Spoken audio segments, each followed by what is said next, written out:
नमस्कार माझ्या मैत्रिणींनो, स्वागत आहे तुमचं माझ्या चॅनलमध्ये. मी आज तुम्हाला अंडा कढी करून दाखवत आहे.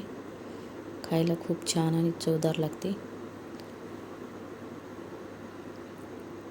मी तेलामध्ये जिरे आणि कांदे टाकलेले आहेत. टमाटर टाकून चांगलं परतून घेत आहे.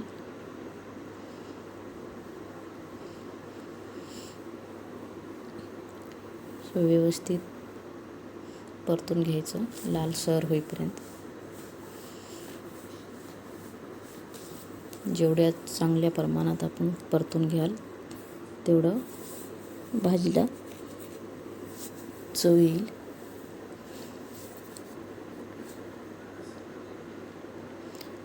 हे असं परतून घेत आहे आणि याच्यामध्ये थोडंसं मी लसूण आणि अद्रकचं पेस्ट टाकलेलं आहे.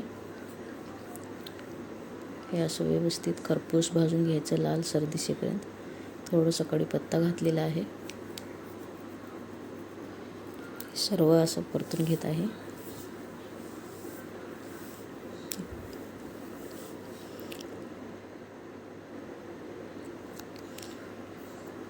हे असं छानसं परतून घेत आहे मी.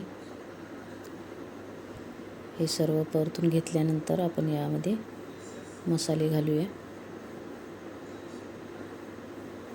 थोडीशी कोथिंबीर टाकलेली आहे.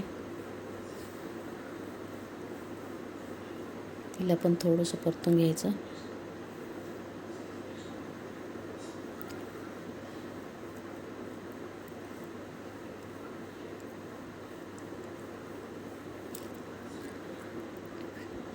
हे हळद टाकत आहे मी.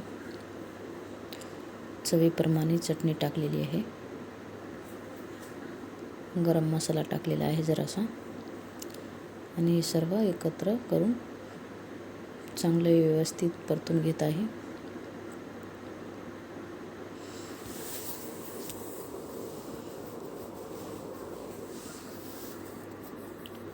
याच्यामध्ये मी कूट घालत आहे. शेंगदाणे, वाळलेले कांदे आणि खोबर हे तिन्हीचं मिश्रण आहे. हे मी कूट करून ठेवलेलं आहे तयार.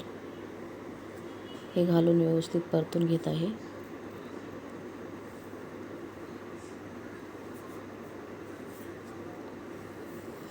परतून झाल्यानंतर व्यवस्थित आतमध्ये थोडंसं पाणी घालत आहे. आपल्याला जेवढी भाजी करायची त्याप्रमाणे आपण पाणी घालू शकता. ही कढी खूप छान लागते खायला. भातावर टाकून खायला वगैरे खूप छान लागते. हे असं मी पाणी टाकून व्यवस्थित परतून घेतलेलं आहे सगळं. आणि आता आपण आतमध्ये बॉईल केलेले अंडे सोडूया.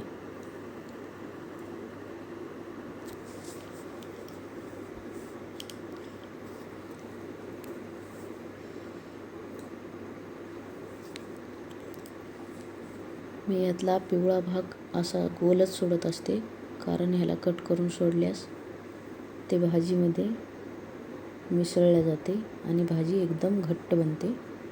म्हणून हे सहसा पूर्ण गोलच सोडा.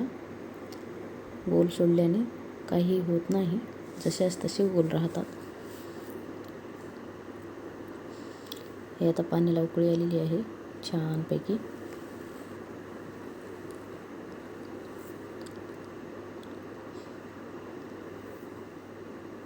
हे असं टाकून घेत आहे मध्ये मी.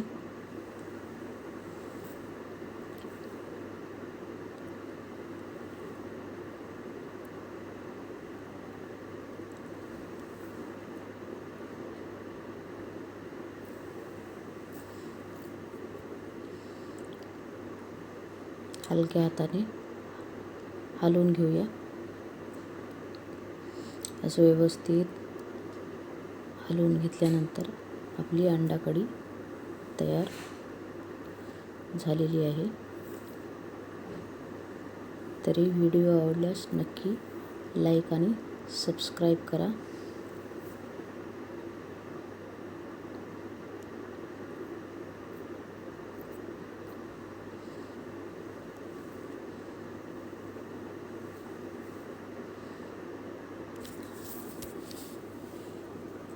धन्यवाद माझा व्हिडिओ बघितल्याबद्दल.